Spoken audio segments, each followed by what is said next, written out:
5ஆம் தேதிக்கான ஆசனம் அர்த்த சக்கராசன்.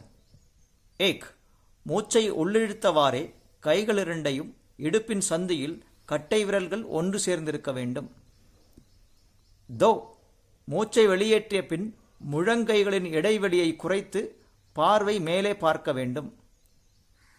தீன், மூச்சை உள்ளிழுத்து கொண்டே இடுப்பின் மேல் பகுதியை பின்னால் வளைத்து கால் முட்டிகள் பெருவிரலுக்கு வெளியே செல்லாதவாறு இருக்க வேண்டும். பூர்ணஸ்திதி அடைந்த நிலையில் 10 சுழற்சிகள் சுவாச பயிற்சி செய்ய வேண்டும்.